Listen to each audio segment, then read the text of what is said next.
This field here is our hay. I think this whole field we're planning on putting in silos. This is beans. The beans we don't feed to our own cows, so it's a cash crop for us.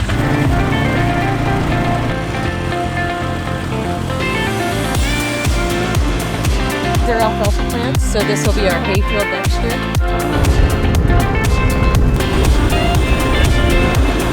Here's our silage corn. We have corn silage in one of the silos at home, and this will be where the corn silage comes from.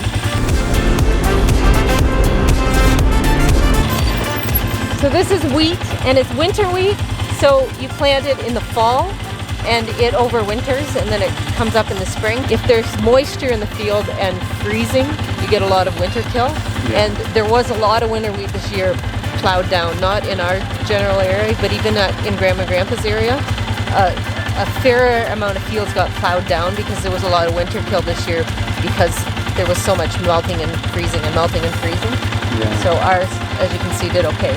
We don't feed wheat at our farm at all, so this is a cash crop for us. Okay.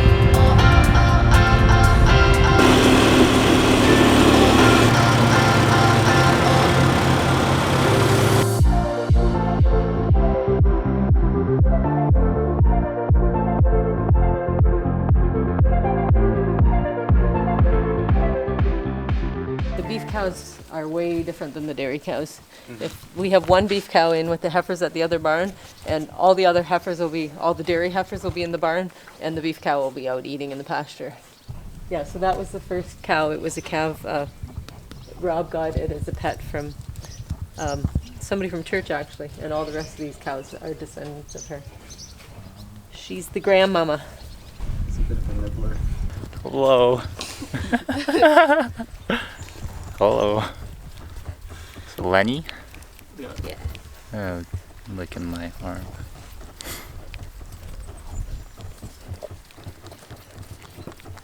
Must be nice and salty.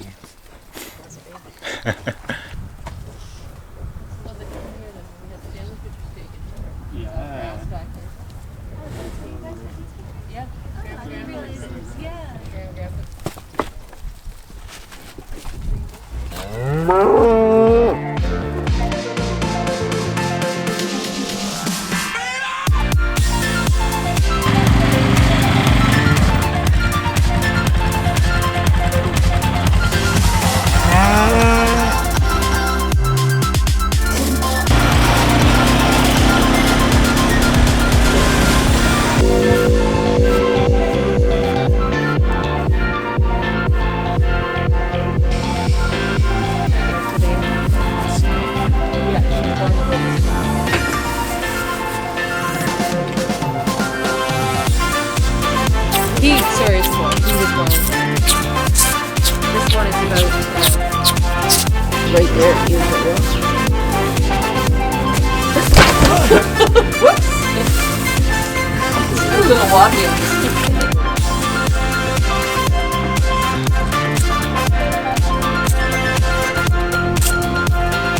From the combine with the bales, and we just like stack them until it's all the way up to the roof. And so you're up there, like on top of the stack of bales, just continually stacking, building the next layer up. So as you start the day down here, and then when the day's finished, you're like standing up there on the stuff that you've all stacked. It's like building a giant tower that you get to stack, like keep building up.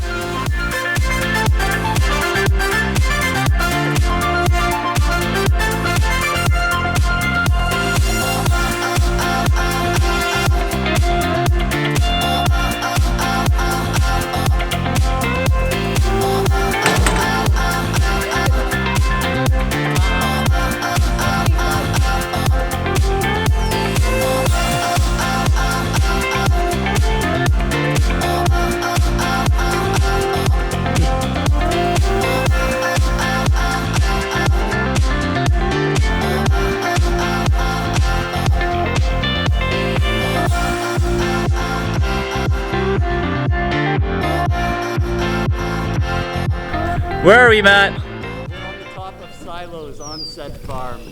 Silo? Ooh. And how tall is this silo? The one that I'm on is 75 feet, and the one that you're on is 65 feet. And Will my mother kill me after she sees this? Maybe, as long as the silo doesn't. Matt, wave for us. Wait, let me focus on Matt. Oh, here we go. Oh.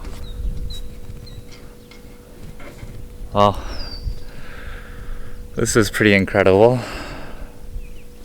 It's so beautiful here at this hour. Just want to show you guys. The sun's just setting.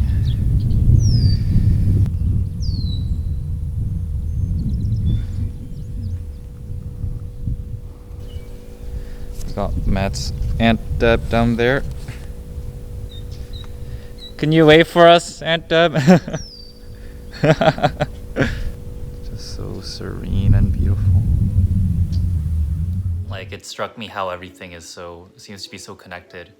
Like at this farm especially. I mean, basically like all of the products that they need for the dairy cows, they grow themselves. So that includes like the corn, which goes in a silo, the barley, which goes in a silo, the hay, a lot of which goes in a silo and some of which goes in bales. And the hay is actually just alfalfa. It's a plant that the cows would eat. So all of that stuff, rather than having to buy it and be subjected to whatever the current market price is, they don't have to worry about that. They just grow it all themselves. So everything that they use for the cows gets grown on the farm, on the several hundred acres they have here. Basically, the feed that they give the cows is a grinded up mixture of a certain ratio of the alfalfa, haylage, and the barley and the corn. So it's those three things are the main are the bulk of the food, where they get most of their calories and protein and what have you. But then they analyze the contents of those things, and then they will give them a powder that basically fills up and tops up all of the other kind of micronutrients and minerals and macronutrients that aren't met.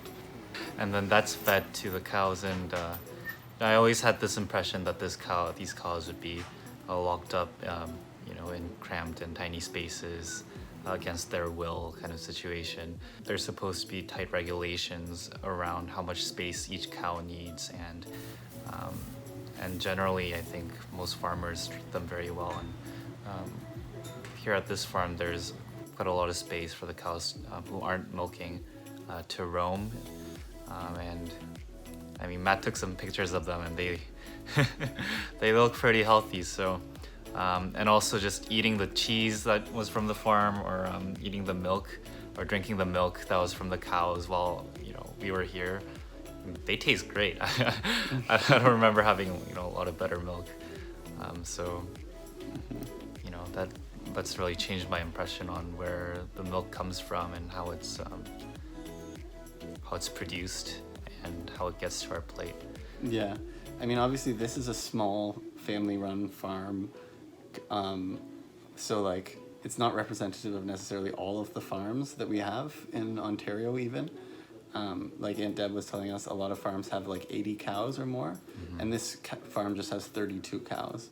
So it's a pretty small family-run operation. I feel like the smaller and more like that you are, probably the better like conditions the livestock will have, because it's less of like a factory type environment where there's just tons of livestock and they have to really like cram everything into probably a smaller space. So the milk that's produced on the farm, we saw all the tubes that it would run through, and Deb was explaining how there were, according to regulations, various cycles at various times of the day that would clean out and wash out any junk or remnants in the tubes, and it's a tightly regulated process. So that makes me feel pretty great about drinking the milk that comes from Small sample. There's a sample bottle every day, and every farm they pick up a sample of milk. When they get to the plant, they test. The first thing they do is test the tank load for antibiotics. If there's antibiotics in the tank load, then they test everybody's sample bottle. If my sample bottle is positive and made that tank load positive for antibiotics, I have to pay for that tank load of milk. So all the milk that's in, I essentially have to pay all the farmers for all the milk that's in that tank. Plus, I have a penalty per liter of milk I shipped for the whole month. So we don't take chances with antibiotics. If we treat a cow with antibiotics, we bring a sample to the vet, well, to actually our milking supplier, and have it checked to make sure it's antibiotic free before I ever put the milk back in the tank, because it will literally cost us thousands of dollars. If they didn't check the tank load and got dumped into something bigger, I would be responsible for whatever they dumped it into. So yeah, you don't take chances. It's not worth it.